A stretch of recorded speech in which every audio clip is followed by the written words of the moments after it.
Montana winter of 1885, on a ranch buried deep in snow, cut off from the rest of the world. Firelight flickers. Three men lean over her, breathing ragged, hands trembling as they hold on to each other. Clara throws her head back, eyes shut tight, a whisper breaking loose from her throat. She can't hold back. "You make me weak." Three rough voices answer at once, pressed against her heated skin. Just one more time. But she doesn't know it yet. In just a few hours, a contract will hit the dining table and expose every secret she's been hiding, turning tonight from the best moment of her life into a betrayal she may never be forgiven for, by the three men she loves. What pushed Clara to the edge of this choice? And can love survive a lie born out of love itself? Stick around till the end to find out how this story ends. The wind hit her first, before the cabin, before the men, just cold, sharp as a blade, cutting through her coat like it wasn't even there. Clara Hayes had been riding for 6 hours in a wagon that groaned louder than she did, and now she stood in front of a house she didn't recognize, holding a bag that held everything she owned and one thing she didn't want to own at all. The letter, folded 4 times, tucked against her ribs like a second heartbeat. She could still hear Judge Harmon's voice saying it. "Find the deeds, or your sister stops breathing." The door opened before she could knock. A man filled the frame, tall enough that he had to duck his head. A scar ran from his temple to his jaw, pale against wind-burned skin.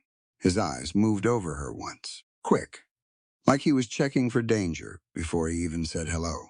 "You're Clara, not a question." She nodded anyway. Wyatt Vance. He stepped back, made room. "Get in before you freeze." She'd pictured one husband. That's what the paper said. One man, one ranch, one bed she'd have to share whether she wanted to or not.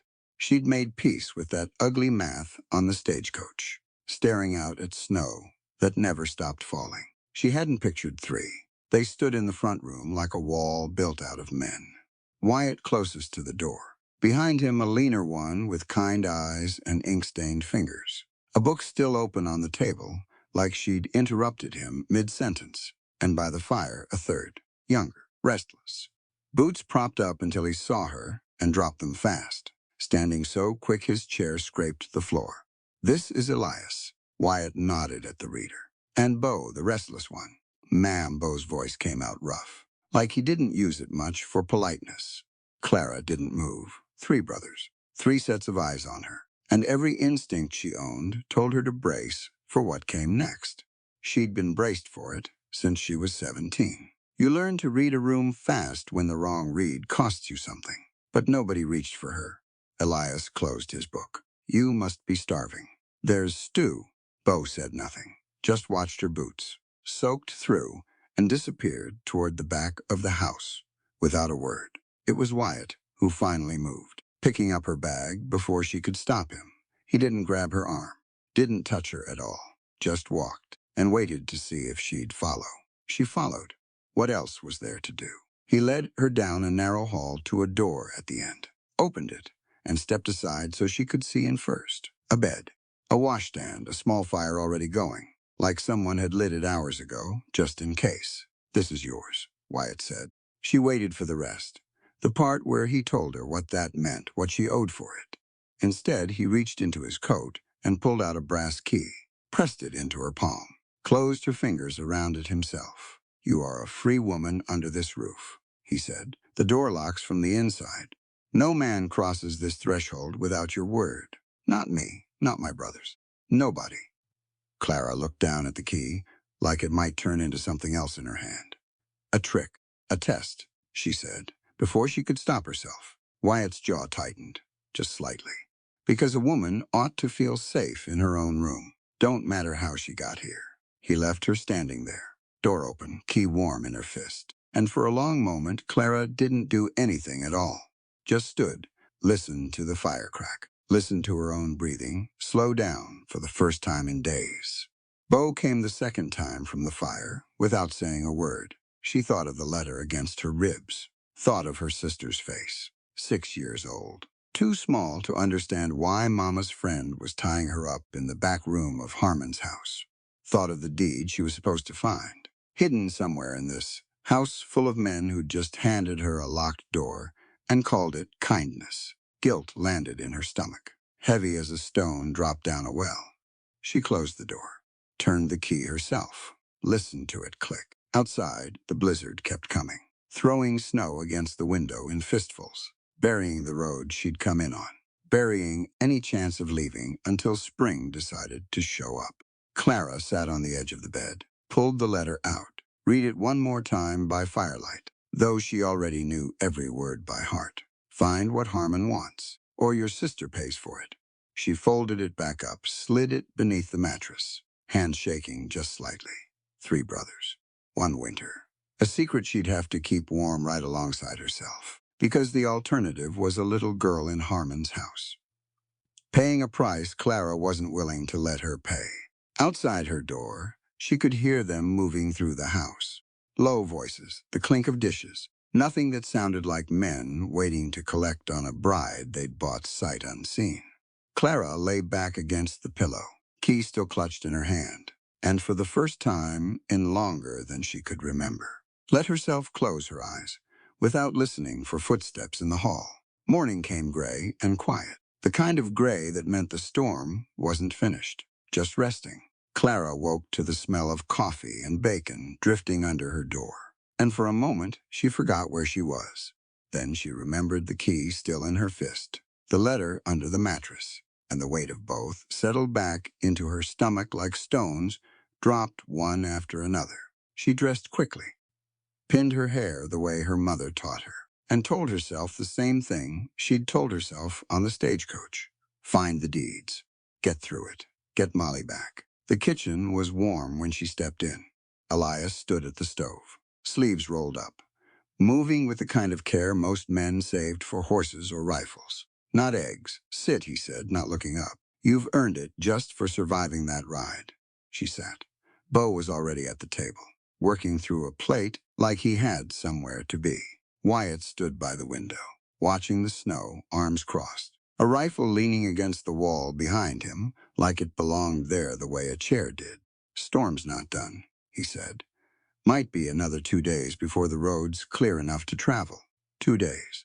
Clara turned the number over in her mind. 2 days to find whatever it was Harmon wanted. 2 days trapped in a house with 3 men who'd been nothing but decent to her, while she planned to search through their belongings behind their backs. The bacon turned to ash in her mouth. I can help with chores, she said, because sitting still felt worse than working. Cleaning, cooking, whatever needs doing. Elias set a plate in front of her. You don't have to earn your place here. Clara, I want to. He studied her for a second, the way a man reads weather before deciding whether to ride out in it. Then he nodded. There's a study down the hall. Could use some order put to it. Books and ledgers everywhere. She said yes too fast. A study meant papers. Papers meant a chance to look for what she needed without anyone asking questions. The guilt of that thought sat with her the rest of breakfast, quiet and heavy, like a guest nobody invited. By mid-morning, she was alone in the study, dust in the air, sunlight cutting thin lines through the shutters. She worked slow, careful, stacking books by size out of habit, running her fingers along shelves for anything hidden behind them. She found nothing but more books. Her hands ached from the cold ride the day before, old bruises on her wrists catching the light when she reached too far. She pulled her sleeves down out of habit, an old reflex, the kind you build when certain marks bring certain questions. She didn't hear Elias come in. Let me see your hands. She flinched, pulled back before she caught herself. It's nothing, Clara. His voice stayed even. No push in it, no demand. I'm a doctor of animals, not people. But a bruise is a bruise, no matter what walks on 4 legs or 2. She hesitated. Then, slow, she held out her wrist. He didn't gasp, didn't ask who did it. He just turned her hand gently in his, thumb tracing along the edge of the mark without pressing, like he was reading something written there, instead of causing her more pain by looking at it. Sit, he said, nodding toward the chair by the window. I have a salve, made it myself, mostly for horses that get caught up in wire, but it works the same on people. She sat because she didn't know how to say no to kindness. It had been so long since anyone offered it, without a price attached. He warmed the salve near the stove in the hall, came back, and worked it into her skin with fingers steady as a surgeon's, never once asking the question sitting plain in his eyes. "Who did this to you?" "You don't want to know," she finally asked. "I want you to tell me when you're ready," he said, "not before." Something about that made her throat tighten in a way that had nothing to do with fear. That afternoon, she found Beau outside, splitting wood despite the wind. His coat, open like the cold, didn't touch him the way it touched everyone else. She watched from the porch, arms wrapped around herself. "You'll catch your death out here," she called. He looked up, grinned. "Easy and quick. Takes more than snow to kill a Vance. Why are you doing that?" "There's already a stack by the door. This one's for your room." He swung the axe again. "Wood splitting clean. Fire in there's been running low. Figured you'd want it warmer." She hadn't mentioned the cold. Hadn't complained once. He'd noticed anyway. The way you notice things about someone you're paying attention to. "You didn't have to. Didn't have to breathe this morning either," he said. "Did it anyway." She almost laughed. It surprised her. The sound trying to climb up out of her chest after so long buried. She swallowed it down before it could fully arrive, because laughing felt like a betrayal of the letter hidden under her mattress, the sister waiting, somewhere she couldn't see. That night, after supper, she lay awake listening to the wind test the walls of the cabin. She thought about Elias's hands on her wrist, gentle enough to make her forget for a moment. What put the bruise there? She thought about Beau, splitting wood in the cold for a woman he barely knew. She thought about Wyatt, handing her a key and calling her free before she'd done a single thing to deserve it. None of it matched what she'd been told to expect from men. None of it matched what Harmon promised her. These brothers were ruthless men who'd stolen land and would do worse to keep it. She pulled the letter out again. Read the words by candlelight. Find the deeds or your sister pays. Somewhere in this house was the proof Harmon wanted. Land documents that would let him seize the ranch out from under 3 men who'd done nothing, but treat her with more decency in one day than most men managed in a lifetime. She thought about Molly's face. 6 years old, too young to understand why her sister hadn't come home yet. Clara folded the letter, tucked it away, and told herself the same thing she'd been telling herself since Harmon first grabbed her arm outside the church 3 weeks ago. This isn't a choice. This is survival. But survival had never felt so much like betrayal before. The knock came just past midnight. 3 sharp raps that cut through the sound of the storm like a gunshot. Clara sat up in bed, heart slamming, before she even understood why. Nobody traveled in weather like this. Nobody sane. Anyway, she heard boots in the hallway, low voices, Wyatt's steady as always, and Beau's sharper, edged with suspicion. She dressed fast and stepped out to find all 3 brothers gathered near the front door, rifles in hand, tension thick enough to touch. "Someone's out there," Wyatt said, not looking at her. "Claims he's lost in this." Beau's voice carried doubt in every syllable. "Nobody gets lost by accident in a storm like this. Not unless they wanted to be found somewhere specific." Elias glanced at Clara, something careful in his expression. "You should go back to your room." She didn't move. Her stomach had already dropped, ice sliding through her veins. Because she knew, the way you know a storm is coming before the first drop falls, exactly who might be standing on the other side of that door. Wyatt opened it a crack, rifle raised. The man on the porch was covered in snow, hat pulled low, but Clara recognized the set of his shoulders even before he lifted his face. One of Harmon's men. She'd seen him standing behind the judge's desk more than once, watching her with eyes that promised nothing good. Terrible storm to be out in. "Stranger," Wyatt said, voice flat, giving nothing away. "Lost my way from the Preston place," the man said, a lie so smooth it might have worked on someone less careful. "Saw your light, hoping for shelter till morning." Wyatt didn't move to let him in. "Preston Place is 2 days' ride from here in good weather." The man's smile didn't waver, but his eyes flicked, just once, toward Clara standing in the hallway. A question in that look, a warning too. "Ma'am," he said, tipping his hat. "Didn't expect to see a familiar face way out here." Every eye in the room turned to her. Clara's mouth went dry.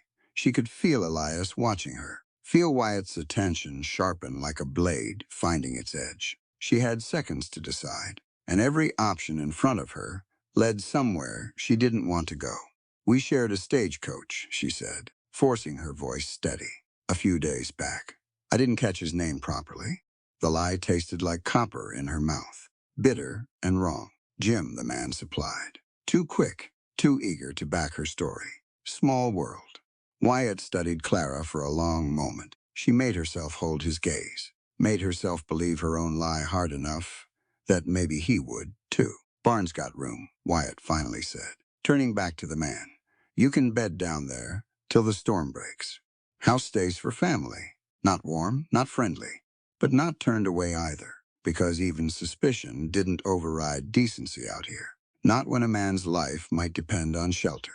The stranger nodded, disappeared back into the white noise of the storm, and Wyatt shut the door, throwing the bolt with more force than necessary. The silence after felt worse than the knock. "You knew him," Bo said. "Not a question, I told you." "The stagecoach." "Don't." Wyatt's voice cut through hers. Quiet, but absolute. "I've spent years reading men before they draw on me." That wasn't a lost traveler. That was somebody checking on something. Or someone. Clara's hands had started to shake. She pressed them together to hide it. "I don't know what you want me to say." Elias stepped closer, and for the first time since she'd arrived, his eyes held something other than gentleness. Not anger, worry, maybe. The kind that comes from caring too much to let a lie slide by unquestioned. "We're not asking you to confess a crime, Clara," he said. "We're asking you to trust us with whatever's frightening you." She wanted to, God help her. She wanted to more than she'd wanted anything in weeks. But trusting them meant risking Molly's life on the hope that three strangers, however kind, would choose to protect a woman they'd known for 2 days over their own safety. She couldn't take that gamble. Not with her sister's life sitting on the other side of it. "I told you everything I know," she said, and walked back to her room before her voice could betray her further. She didn't sleep. She lay in the dark listening to the wind, listening for footsteps near the barn, replaying the look in that man's eyes when he said "familiar face," like it was a threat wrapped in politeness. Harmon knew where she was. Harmon had eyes on her already, less than 2 days into her stay. Whatever grace period she thought she had, it had just evaporated into the storm outside. Near dawn, she heard a horse leaving, hooves muffled by snow but unmistakable, moving away from the ranch and back toward town. The stranger was gone before first light, exactly the way a man moves when he's delivered a message and doesn't intend to be seen delivering it twice. Clara rose before the household, sat by the cold hearth in the front room, and stared at nothing until Wyatt found her there an hour later. He didn't say anything about the night before. Didn't press for answers she wasn't ready to give. He simply built the fire back up, added wood, and sat across from her in silence, like a man willing to wait out a storm far longer than the one outside. "I know you're scared of something," he finally said. "I don't need to know what yet. But when you're ready to tell me, I'll listen without judging you for it." Clara stared into the growing flames, throat too tight to answer, and thought about how much easier this would all be if he was even a little bit the man Harmon claimed he was. 2 days later, the henchman came back. Clara saw him first, a shape moving low near the barn just after supper. When the brothers were occupied inside, and the wind had finally dropped enough to hear things other than its own howling, she recognized his walk before she recognized his face. The same careful, calculated steps of a man who didn't want to be noticed. She should have called for help immediately. Instead, some instinct older than fear pulled her toward the window, watching him slip through the barn door like a shadow. Finding a gap in the light, Bo was in there. She'd seen him head out an hour earlier to check on a mare close to foaling. Clara didn't think. She grabbed her coat and moved. The cold hit her like a wall the second she stepped outside, but she pushed through it. Boots sinking into snow, still soft from the last storm, heart hammering louder than her footsteps. The barn door hung open a crack. Lantern light spilling out in a thin gold line across the white ground. She heard Beau's voice first. Easy, unaware.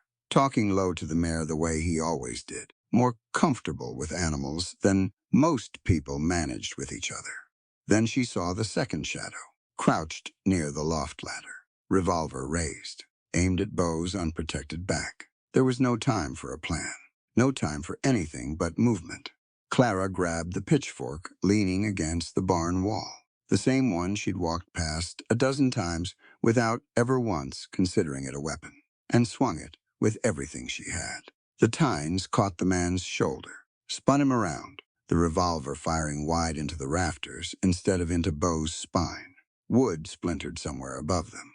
The mare screamed, rearing against her tether. Beau spun, saw the henchman, saw Clara standing there with a bloodied pitchfork shaking in her grip, and understood everything in the space of a single frozen second. The man lunged for his dropped revolver. Beau got there first, boot coming down hard on his wrist, ending the fight before it fully began. For a moment, nobody moved, just breathing ragged and fast, and the mare's frightened stomping slowly settling into silence.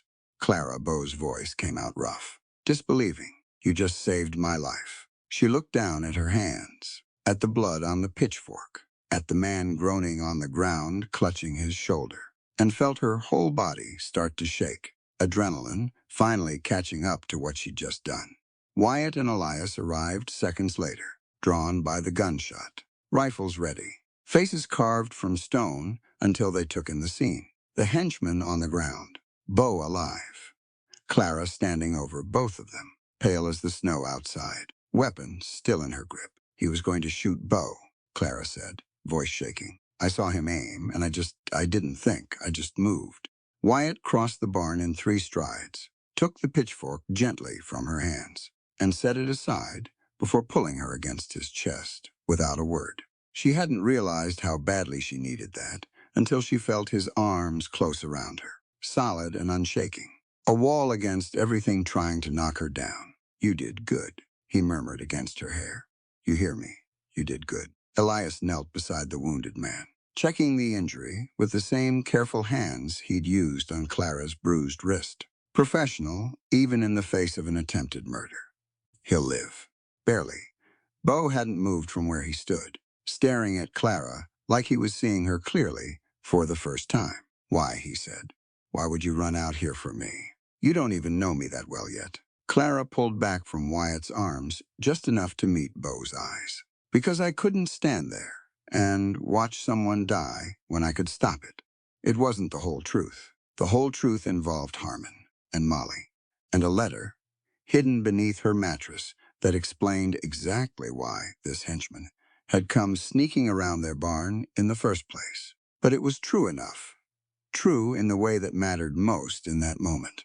They dragged the wounded man into the tack room, tied him securely, and Wyatt sent Beau to fetch rope and a lock, while Elias tended the injury enough to keep him from bleeding out. Later, once the man was secured and the barn quiet again, Wyatt found Clara sitting on an overturned bucket near the mare's stall, still trembling blood-dried dark on her sleeve. Who is he? Wyatt asked, not demanding this time. Just asking, quiet and direct, the way a man asks when he already suspects the answer will hurt. Clara looked up at him, and for a moment she almost told him everything. The judge, the blackmail, Molly, waiting somewhere she couldn't see, held as collateral for a betrayal Clara hadn't yet completed. But saying it out loud made it real in a way she wasn't ready to survive yet, if she told Wyatt now, before she'd found a way to protect Molly separately. Harmon would hear about it within a day. Men like him always had ears everywhere, and a dead henchman tied up in a barn would only make him more desperate, more dangerous. I don't know him, she lied, the words coming easier this time, though they still burned on the way out. I swear it. Wyatt studied her for a long moment, and something in his expression told her he didn't fully believe her. But he didn't push. He simply nodded once and reached down to help her to her feet. Whatever this is, he said, whatever you're carrying, you don't have to carry it alone forever. She wanted to believe him, standing there in the lantern light, Blood on her hands from saving a man's life. 3 brothers around her who'd shown her nothing but decency since the moment she arrived. She wanted more than anything to believe that trust might actually be possible. But trust required certainty. And certainty was a luxury Clara hadn't been allowed since the day Judge Harmon walked into her life and made her sister's safety the price of her silence. She walked back to the house with Wyatt's arms steady around her shoulders, snow crunching beneath their boots, and thought about how much blood it might take before this story found its ending. She just hoped, walking through that cold dark, that when the reckoning finally came, it wouldn't cost her everything she'd started, against every instinct to love. The blizzard broke on the 9th day, and the world outside turned to dripping icicles and mud. But nobody complained about the mess. Mud meant thaw. Thaw meant the roads would open eventually. And the roads opening meant Harmon's reach would stretch further than the barn door. Clara knew that better than anyone, which was exactly why she said yes when Wyatt asked if she wanted to learn to shoot. "A woman on this land needs to know how to protect herself," he said, handing her a Winchester heavier than it looked. "Storm's not the only danger out here." She thought of the henchman tied up until the sheriff finally rode out to collect him. Thought of Harmon's men circling closer with every week that passed, and gripped the rifle tighter. "Show me," she said. They walked out past the barn to where Wyatt had set up bottles along a fence rail. Morning light catching the melting frost and turning it to diamonds scattered across the fields. He stood behind her, close but not touching, and adjusted her stance with quiet instructions. "Feet apart. Weight forward, not back. You want to lean into it, not away." She raised the rifle, sighted down the barrel, and squeezed the trigger. The recoil kicked hard into her shoulder, and the shot went wide, missing every bottle by a mile. "Again," Wyatt said, no frustration in his voice at all. She tried a dozen more times before her shoulder started aching, and her patience started fraying. On the 13th attempt, she flinched before the shot even fired, and the bullet went wilder than the last. "I can't do this," she said, lowering the rifle. Wyatt stepped closer, close enough that she could feel the warmth coming off him, despite the morning chill. He didn't take the rifle from her. Instead, he settled his hands over hers on the stock, adjusting her grip, standing at her back like a wall she could lean into if her legs finally gave out. "Strength isn't about not being afraid, Clara," he murmured, close to her ear. "It's pulling the trigger even when your hands shake. You have the right to protect your own life. Nobody gets to take that away from you. Not the weather. Not your past. Not anybody." Something in his voice cracked open, a door she'd kept locked since she was 17 years old. She raised the rifle again, breathed the way he'd taught her, and fired. The bottle exploded. She laughed before she could stop herself. A real laugh, startled and bright. And Wyatt's mouth curved into the first full smile she'd seen from him since she arrived. "There she is," he said, quiet, like he'd been waiting to see that laugh the whole time.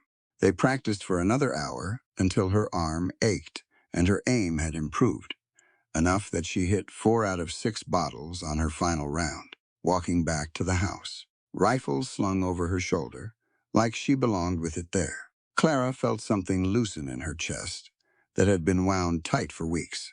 That afternoon, Elias found her in the study again, this time not cleaning, just sitting with one of his ledgers open in her lap, running numbers for the spring cattle sale. "You have a good head for figures," he said, setting down a cup of tea beside her. "My father kept books for the mercantile before he passed. Taught me some of it before I was old enough to understand why it mattered." Elias pulled up a chair across from her, and for the next hour they worked through the ranch's accounts together, him explaining the seasonal patterns of cattle prices, her catching an error in his math that would have cost them nearly $40 come summer. "Your wasted cleaning house," Elias said, genuinely impressed. "You should be running an operation like this." "Women don't run operations like this," Clara said, though something in his tone made the old rule feel less like fact and more like a habit nobody had questioned hard enough. "Women run plenty of things men just don't notice," Elias said. "I'd be a fool not to notice yours." She felt heat climb up her neck, unfamiliar and not unwelcome, and busied herself with the ledger to hide it. Later that week, Bo took her riding for the first time since the storm broke, leading her out past the north pasture where the snow had melted enough to reveal green, pushing up stubborn through the mud. He rode easy, relaxed in a way she'd only seen him manage around horses, and for once his restless energy settled into something almost peaceful. "You ride like you were born to it," he said, watching her handle the mare with more confidence than she'd expected from herself. "My mother taught me, before things got hard, before Harmon." The name slipped out before she caught it, and she saw Beau's expression shift, curiosity sharpening behind his easy grin. "Who's Harmon?" Clara's stomach dropped. "Nobody. Old business from before I came out here." Beau didn't push, though she could tell he wanted to. Instead, he nudged his horse forward, leading her toward a ridge that overlooked the whole valley. Sunlight breaking through clouds for the first time in what felt like weeks. "Look at that," he said, nodding toward the view. "Whole world waking back up." Clara looked out over the melting fields, the mountains still capped white, but softening at the edges, and felt something in herself waking up, too. Something she'd buried so deep, she'd forgotten it existed. Hope, maybe, or the beginning of it.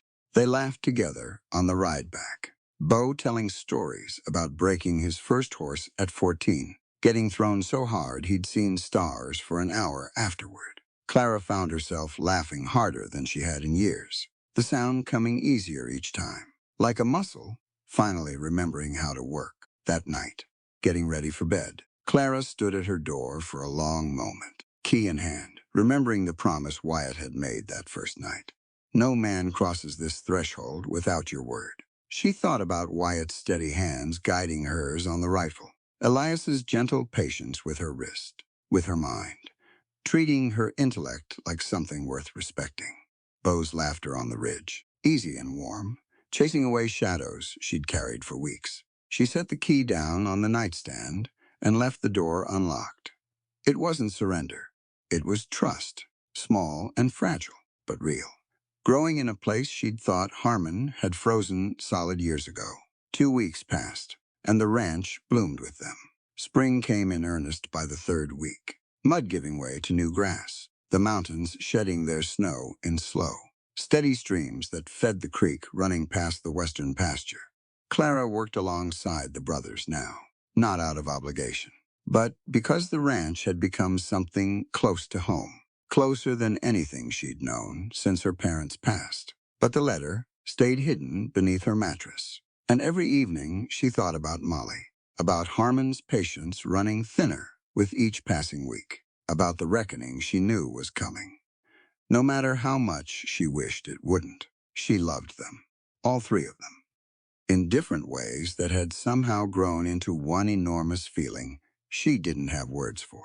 Wyatt's steadiness, Elias's quiet respect, Beau's fierce, restless warmth. She loved them enough that the thought of betraying them, even to save her sister, felt like carving out a piece of her own chest. That night after supper, after the dishes were cleared and the fire banked low, Clara made a decision she'd been circling for days.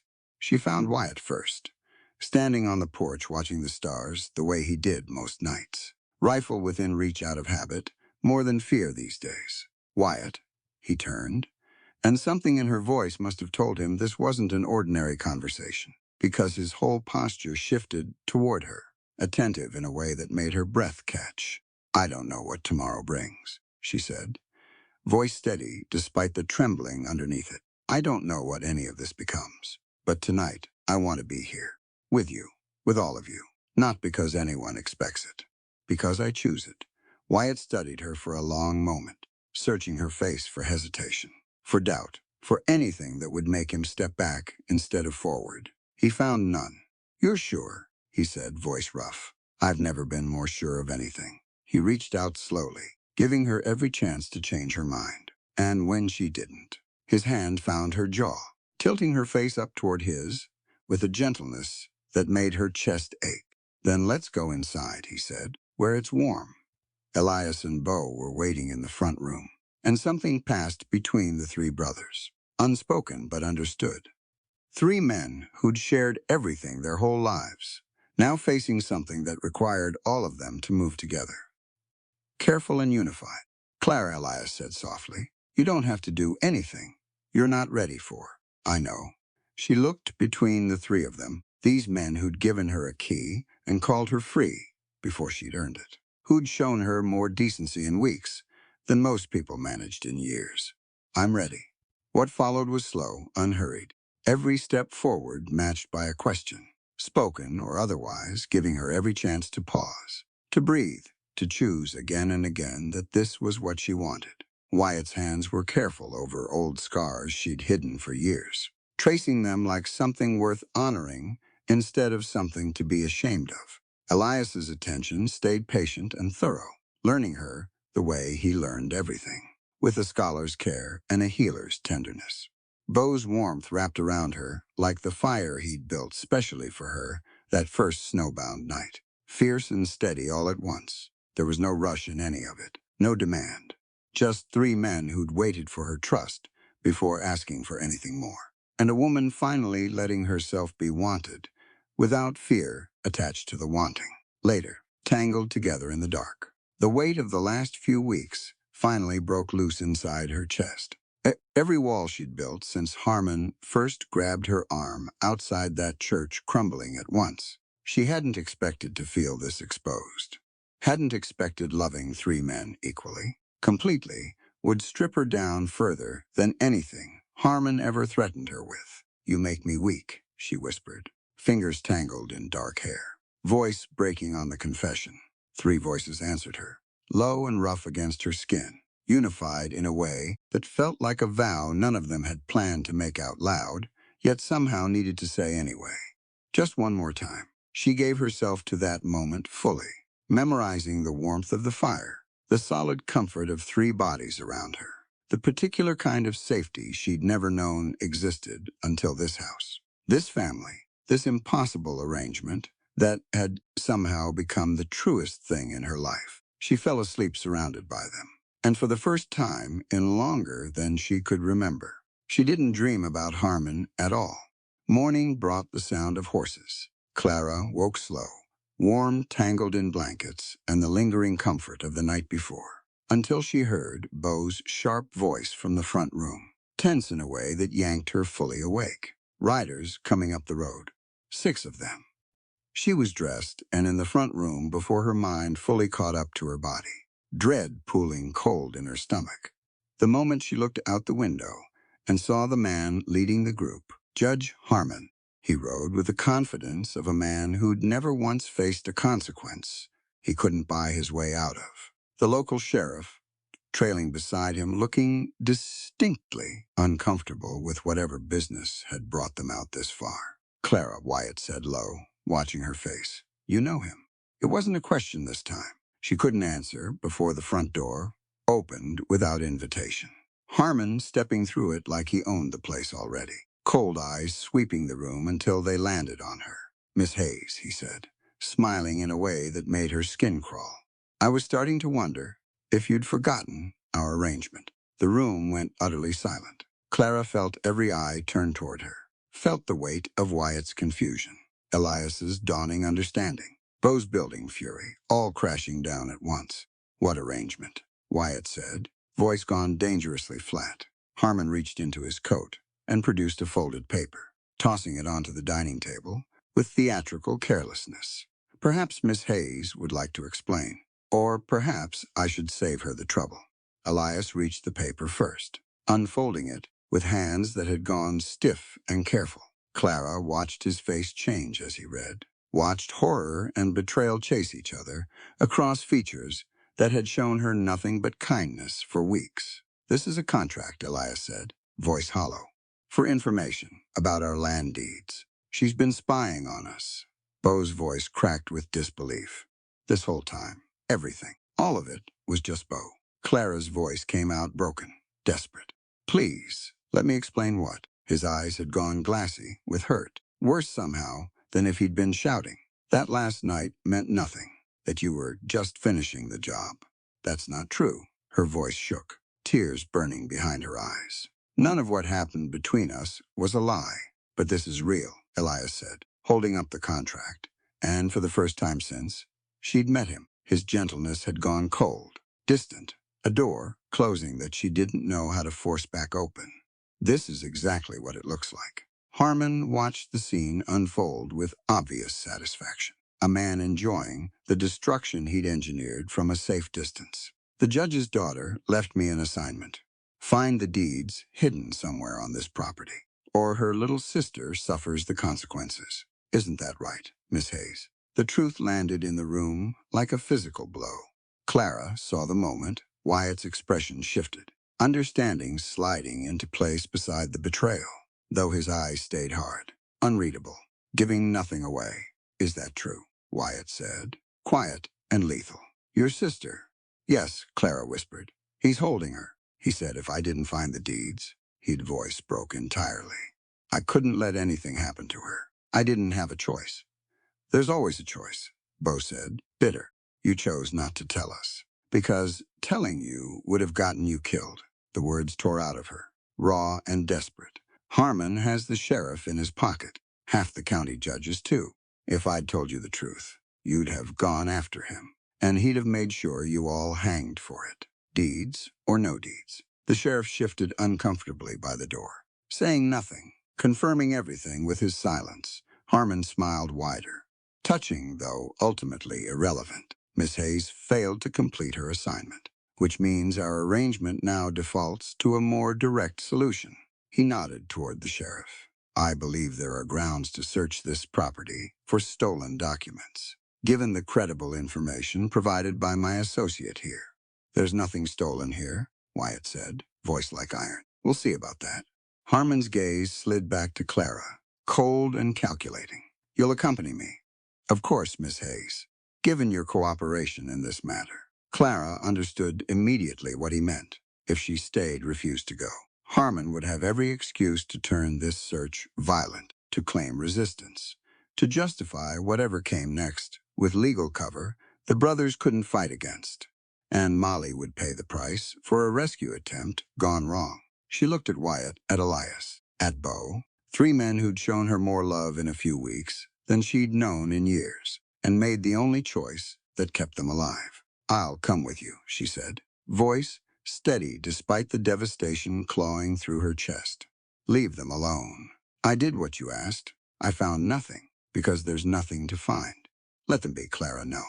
Elias stepped forward, but Harmon's men moved faster, positioning themselves between him and the door, with hands resting meaningfully on holstered revolvers. Wise decision, Harmon said, gesturing toward the door.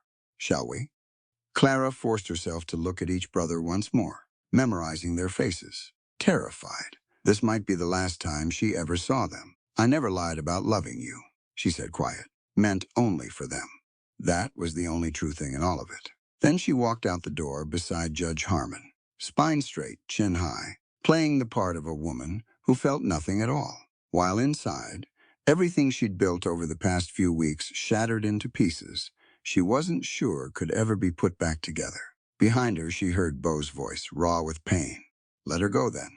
See if we care. The words followed her out into the yard, into the cold morning air, cutting deeper than anything Harmon had ever threatened her with, because unlike his threats, this one felt permanently, irreversibly true. The house stayed silent for a long time after the horses disappeared down the road. Bo stood at the window, jaw tight, watching the empty space where Clara had been until the cold morning swallowed the sight of her entirely. Elias hadn't moved from the table, the contract still gripped in his hand, like it might change its meaning if he stared at it long enough.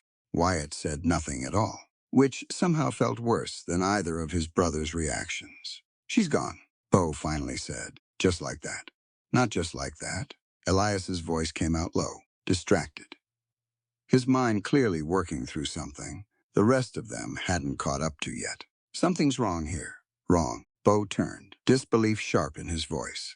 She spied on us, lied to our faces, slept with all three of us, and then walked out that door without so much as a fight. That's exactly what's wrong. Elias held up the contract again. Look at this. Really look at it. Wyatt crossed the room, took the paper, Read it slower this time. And something in his expression shifted as he reached the bottom. This isn't a voluntary agreement, he said. This reads like coercion. Look at the language here. Threats woven into every clause. Because it was coercion, Elias said. She told us herself before she left. Harmon has her sister. Then why fight us on believing her? Bo said, though the anger in his voice had started to crack. Uncertainty creeping in around the edges. I'm not fighting you, Elias said. I'm trying to understand why a woman desperate enough to spy for a corrupt judge would risk everything to save your life in that barn. Why she'd learn to shoot. Work through our ledgers. Ride out to the ridge and laugh with you like she meant every second of it. None of that fits a woman only interested in finding deeds. Bo said nothing, but his hands had curled into fists at his sides, tension radiating off him like heat off a stove. They spent the rest of the morning searching the house, not for deeds this time, but for answers. Wyatt found nothing in her room at first glance. The space almost untouched, personal belongings sparse enough to fit in a single bag. It was Elias who found the loose floorboard, noticing the slight give beneath the rug near the window, a detail so small most men would have walked right past it. He pried it up carefully, and beneath it found two things that changed everything. The first was a child's drawing, crude and faded. A little girl's rendering of three stick figures beside a stick horse. The word Molly scrawled across the bottom in careful, practiced letters, the kind of drawing a sister keeps, because it's the only piece of home she has left. The second was a letter, the real one this time, not the contract Harmon had waved around for show, but Clara's own hidden correspondence, written weeks ago and never sent, addressed to nobody in particular. The kind of letter a person writes just to keep their thoughts from crushing them entirely. Elias read it aloud, voice growing rougher with every line. If you're reading this, it means I failed to protect Molly, or failed to protect the Vance brothers, or both. I want whoever finds this to know I never wanted to hurt anyone. Harmon took my sister 3 weeks before I arrived at your ranch. He said if I didn't find proof of stolen land deeds hidden somewhere on the property. Deeds he claims your father forged decades ago. He'd make sure Molly disappeared entirely. I know spying on good men makes me no better than him, but I couldn't let my sister pay for a crime that was never hers to answer for. If there's any mercy left in this world, I hope it finds her before it finds me. Silence fell over the room, heavy and complete. She wasn't protecting herself, Wyatt said finally, voice hollow. She was protecting a 6-year-old girl, and protecting us, by keeping us out of a fight that would have gotten us hanged. Bo sank into a chair, all the anger draining out of him at once, replaced by something far worse. Guilt, sharp and immediate, twisting through his chest. I told her to go, he said. I told her we didn't care. We all let her walk out that door, Elias said, every one of us. Wyatt stood, and something had changed in his posture. The careful stillness of a man deciding on a course of action from which there would be no turning back. Then we go get her back, he said, and we bring that little girl home too. Harmon's got the sheriff, Bo said, got half the county judges in his pocket. We ride in there, guns blazing. We're the ones who end up hanged. Then we don't ride in blazing, Elias said. We ride in smart. I've spent 2 years documenting every questionable transaction I've come across in these ledgers. Every deed Harmon's pushed through that didn't add up right, if half of what I suspect is true. The man's been stealing land from ranchers across this county for a decade. You think that matters to a man who's about to disappear a little girl, Bo said. It matters if we bring in a federal marshal instead of relying on a local sheriff who answers to Harmon, Elias said. It matters if we have proof solid enough that even Harmon's money can't make it disappear. Wyatt nodded slowly, already moving toward the gun cabinet. We'll need more than paperwork before this is over. They spent the rest of the day preparing, methodical and focused, grief transforming into purpose with every passing hour. Elias compiled his evidence into a leather satchel, years of careful observation, finally proving useful for something beyond the ranch's own accounts. Bo saddled the 3 fastest horses, checking hooves and gear, with hands that had finally stopped shaking. Wyatt cleaned and loaded every weapon in the house. Movements precise, controlled. A soldier preparing for a battle he intended to win. "We ride at first light," Wyatt said. "Once everything was ready, we find out where he's keeping her, and we bring both of them home." "And if Harmon doesn't want to give her up easy?" Bo asked. Wyatt's expression didn't change, but something cold settled behind his eyes. Then he learns exactly why nobody in this county has ever pushed the Vance brothers twice. That night, none of them slept much, each lost in their own thoughts about the woman who'd walked into their lives during a blizzard and turned everything they thought they understood about trust upside down. Elias found himself staring at the child's drawing long after the others had gone quiet, tracing the crude stick figures with his thumb, thinking about a woman brave enough to risk everything, including the love of 3 men, to protect a sister who couldn't protect herself. "We're coming, Clara," he murmured to the empty room. "Just hold on a little longer." They found the information they needed by mid-morning, courtesy of a stable hand in town who owed Bo a favor and wasn't fond of Harmon to begin with. The sawmill sat 2 miles outside town, abandoned since a fire gutted half its structure 3 years back. Isolated enough that screams wouldn't carry to anyone who might care to investigate. "That's where he's keeping her," the stable hand said, voice low, despite nobody else being within earshot. "Seen his men hauling supplies out there for the past week. Wouldn't go near the place if I were you boys." "Harmon's got at least 4 men posted there round the clock." "4 men," Wyatt repeated, already calculating odds in his head. "Maybe 5, the stable hand added. "Heard talk of a little girl, too. Kept separate from the woman they brought in this morning." That confirmation settled something hard and cold in Wyatt's chest. Both Clara and Molly held in the same isolated location, guarded by men who wouldn't hesitate to use violence if their approach wasn't careful enough. They rode out as soon as darkness fell, approaching the sawmill from the tree line, moving slow and silent the way Wyatt had learned during his years in the cavalry. Skills he'd hoped never to need again after leaving that life behind. The mill loomed ahead in the moonlight, half its roof caved in from the old fire, lantern light glowing weak through gaps in the walls. 2 guards stood posted near the main entrance, rifles slung casual over their shoulders, clearly not expecting trouble all the way out here. "2 in front," Bo whispered. "Can't see the others from this angle." "Elias, circle around back," Wyatt said. "Find another way in. Bo and I will handle the front." Elias nodded, disappearing into the shadows with the same quiet efficiency he brought to everything, patient and methodical even in the face of danger. Wyatt and Bo moved closer, using debris and old machinery for cover, until they were close enough to hear the guards' low conversation. Careless words about payment and how much longer this job would keep them out here in the cold. Inside the mill, Clara sat bound to a support beam, wrists raw from hours of struggling against rope, mind racing through every possible way to free herself before Harmon returned to finish whatever he'd planned for her.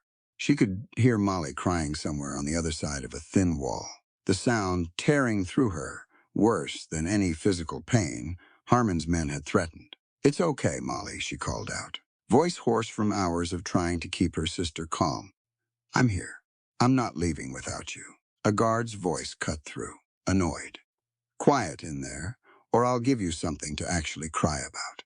Clara pressed her lips together, but her mind kept working, remembering everything Wyatt had taught her about survival, about strength, about pulling through even when everything in her wanted to give up. She'd noticed the rope wasn't tied as tight as it should have been, the guard careless in his haste to get back to the fire outside.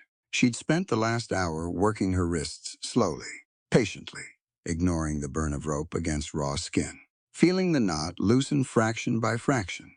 Outside, Wyatt gave the signal, and chaos erupted all at once. Bo took down the first guard with a single, brutal strike before the man even registered movement in the darkness. Wyatt's rifle cracked once, dropping the second guard before he could raise the alarm. From the back of the mill, gunfire erupted as Elias engaged the remaining guards, drawing their attention away from the front entrance. Inside, Clara heard the gunfire and moved faster, wrenching her wrists free from the loosened rope just as the door burst open, revealing one of Harmon's remaining men, revolver already raised in her direction. She didn't hesitate. Years of survival instinct, weeks of Wyatt's careful training, all of it converged into a single moment, as she grabbed a heavy iron wrench from a nearby workbench and swung it with everything she had. The wrench connected with the guard's arm, knocking the revolver from his grip. And Clara didn't stop there, driving her knee up hard enough to double him over before slamming the wrench against the back of his skull.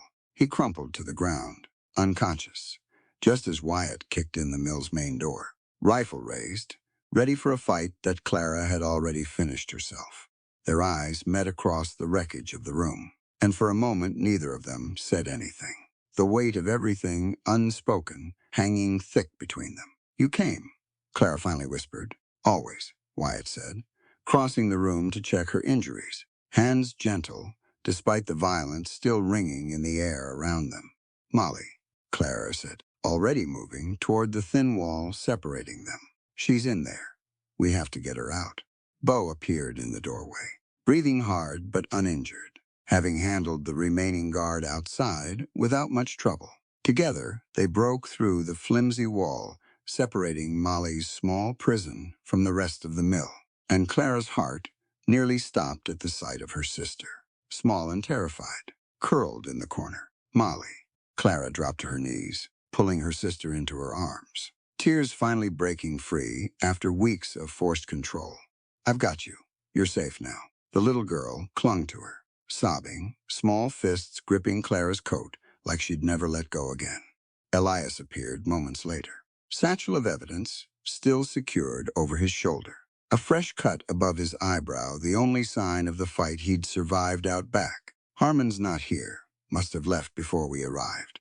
"He wouldn't stay for the dirty work," Wyatt said, disgust thick in his voice. "Man like that never does." They found Harmon 2 hours later, at his own estate, sipping brandy in his study, like nothing in his carefully constructed world had shifted at all.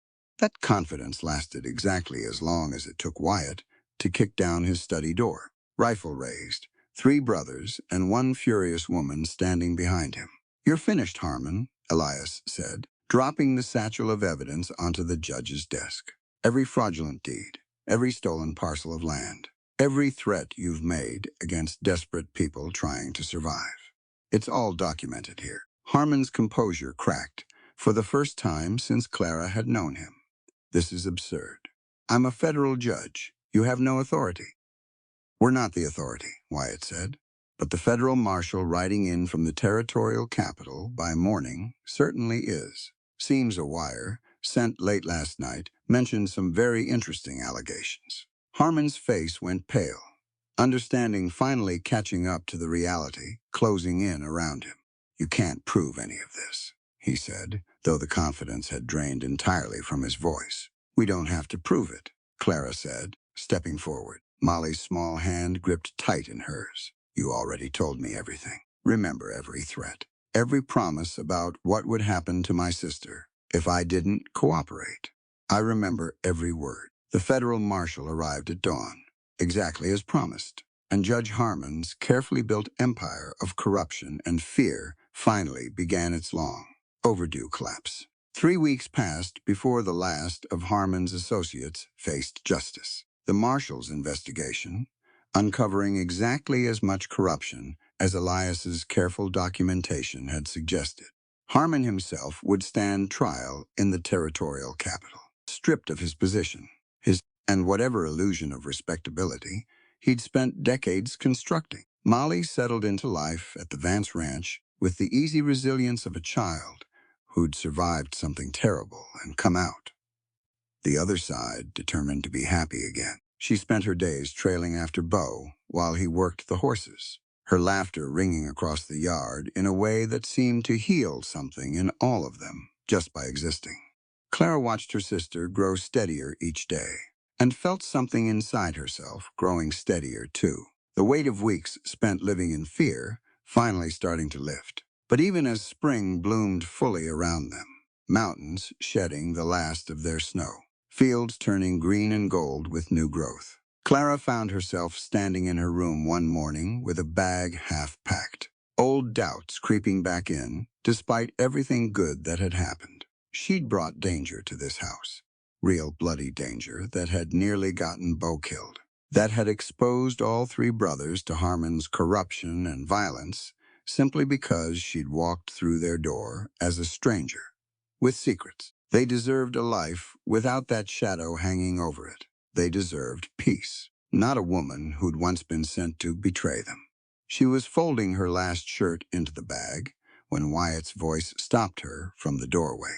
Going somewhere. Clara turned, guilt flooding her cheeks red. I think it's best. For all of you. Best, Wyatt repeated, stepping into the room. Elias and Bo appearing behind him a moment later, drawn by some instinct that told them this conversation mattered. I brought Harmon into your lives, Clara said, voice thick. I brought danger and lies, and nearly got Bo killed in that barn. You deserve better than the mess I dragged in here.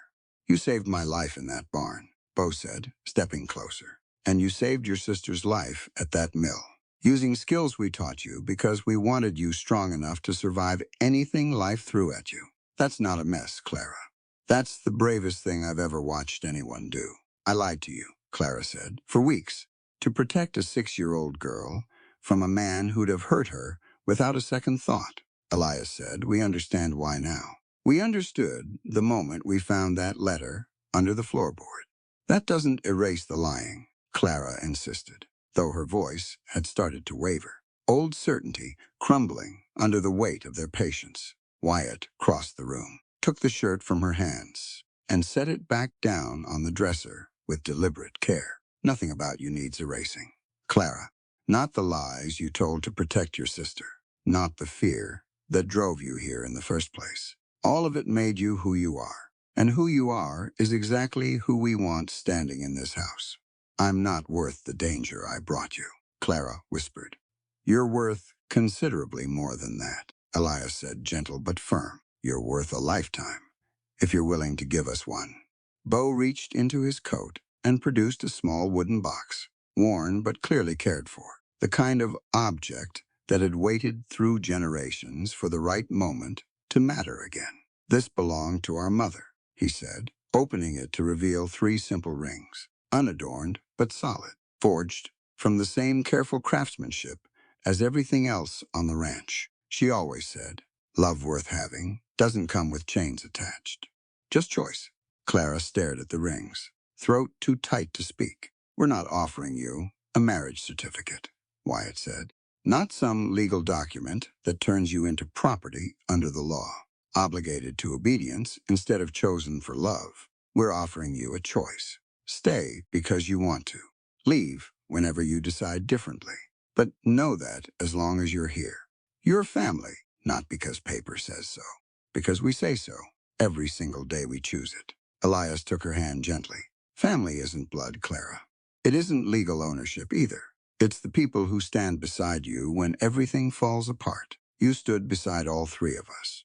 Now we're asking to stand beside you, for however long you'll let us. Tears finally broke free, running warm down Clara's cheeks as she looked between the 3 men who'd shown her more genuine love in a few short months than she'd known in years of simply surviving.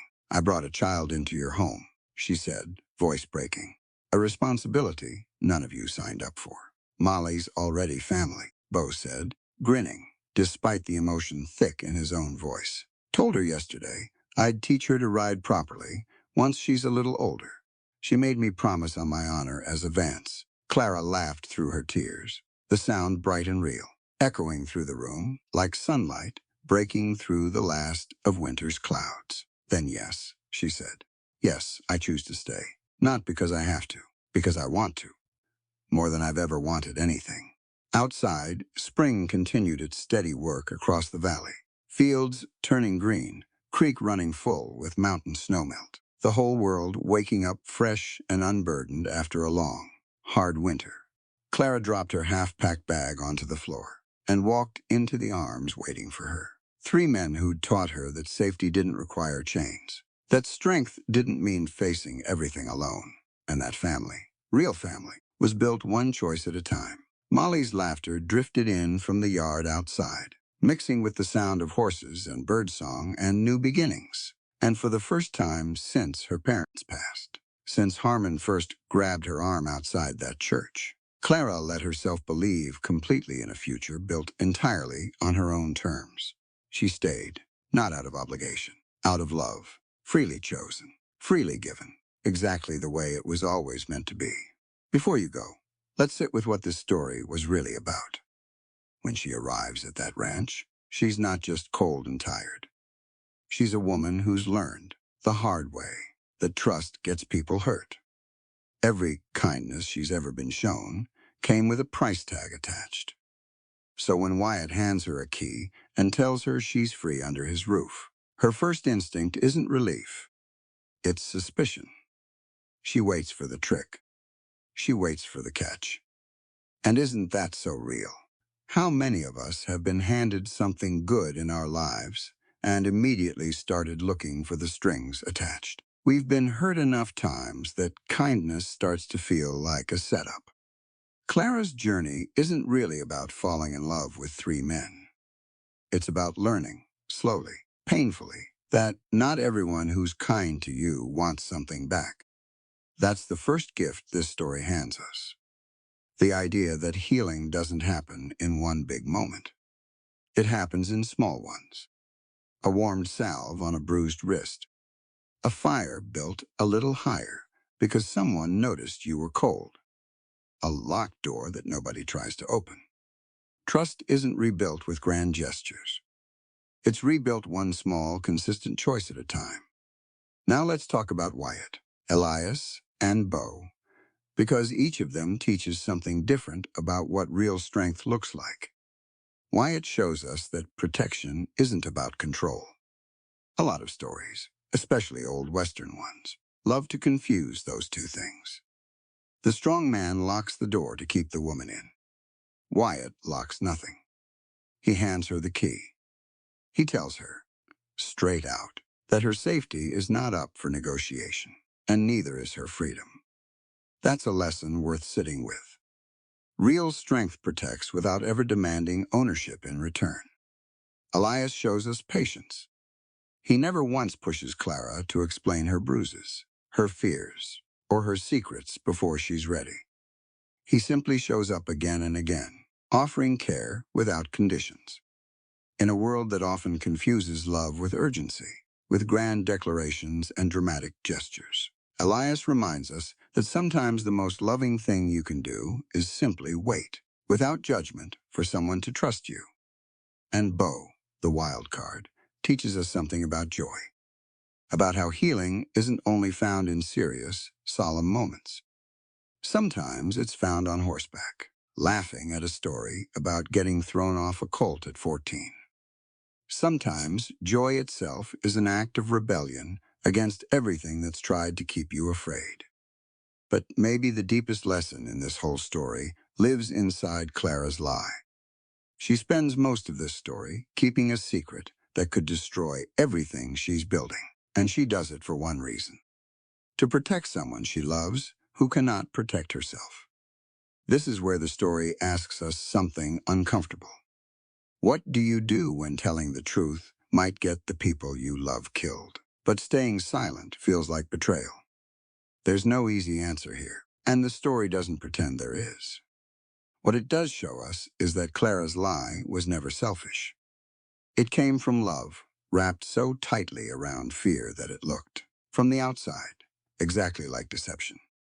And when the truth finally comes out, the brothers don't just forgive her. They understand her. They see that a person can lie and still be honorable. That the line between betrayal and sacrifice is sometimes thinner than we'd like to believe.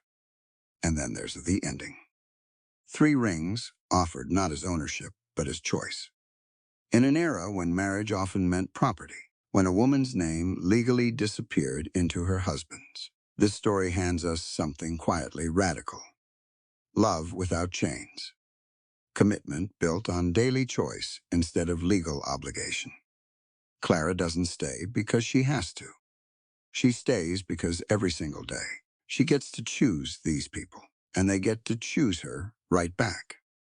That's really the heart of everything this story is trying to say. Family isn't about blood. It isn't about legal paperwork or old traditions dictating who belongs where. Family is built in small moments, in a shared fire, in a rifle lesson that ends in laughter, in three men riding into danger for a woman who once lied to them, because somewhere along the way, her safety became more important to them than their own. Thanks for staying with this story till the very end. If it moved you, don't forget to like,